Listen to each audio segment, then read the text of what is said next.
अर्जित परिस्थिति का तीसरा प्रमुख आधार शिक्षा है।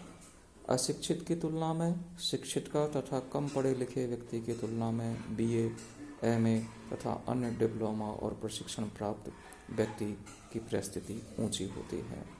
नंबर 4 है राजनीतिक सत्ता। राजनीतिक सत्ता के आधार पर ही शासक एवं शासित में भेद किया जाता है।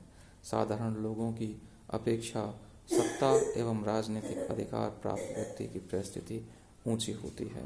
प्रजातंत्र में शासक दल से संबंधित लोगों एवं विरोधी दल के प्रमुख नेताओं की सामाजिक परिस्थिति ऊंची होती है। नंबर 5 है विवाह, जो अर्जित परिस्थिति का प्रमुख आधार है। मैरिज, विवाह भी व्यक्ति को कई परिस्थितियां प्रदान करता है। विवाह करने पर ही पति पत्नी, माता पिता एवं अन्य परिस्थितियां जैसे जीजा, जवाई, बहू, भाभी आदि प्राप्त की जाती है।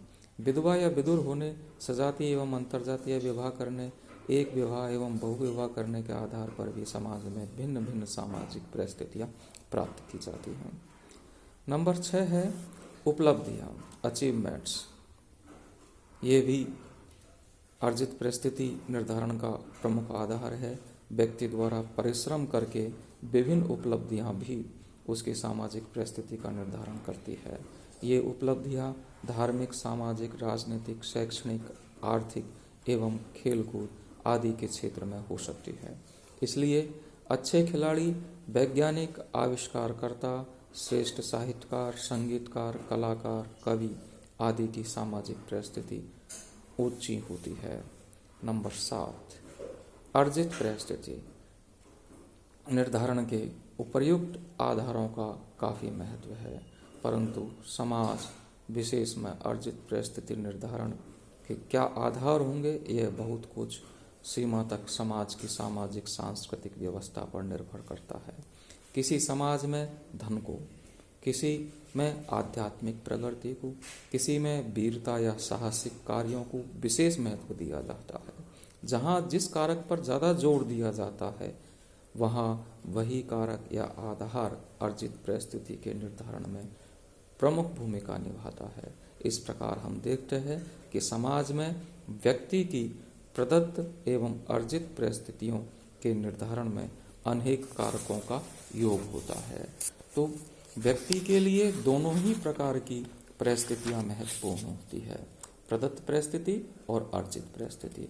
प्रदत्त परिस्थिति इस प्रकार की परिस्थिति होती है जो व्यक्ति को स्वतः ही बिना प्रयास करने पर समाज के द्वारा प्रदान की जाती है, जबकि अर्जित परिस्थिति इस प्रकार की परिस्थिति होती है जिसमें व्यक्ति को प्राप्त करने के लिए कुछ प्रयास या प्रयत्न करने पड़ते हैं, कुछ प्रशिक्षण प्राप्त करना पड़ता है या उसे परिश्रम करना पड़ता है।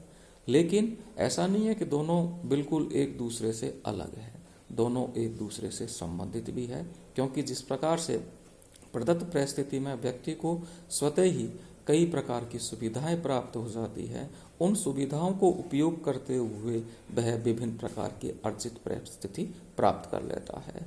और तुलनात्मक रूप से जिसे प्रदत्त परिस्थिति के अनुसार निम्न पद प्राप्त है, उसे उस प्रकार की अर्जित परिस्थिति प्राप्त करने के लिए बहुत ही संघर्ष करना पड़ता है, कठिनाइयों का सामना करना पड़ता है। तो इस प्रकार से प्रदत्त एवं अर्जित परिस्थिति के जो निर्धारक आधार है या इन दोनों का भेद है, वह विश्लेषण एवं व्याख्या करने के लिए स्पष्ट किया गया है।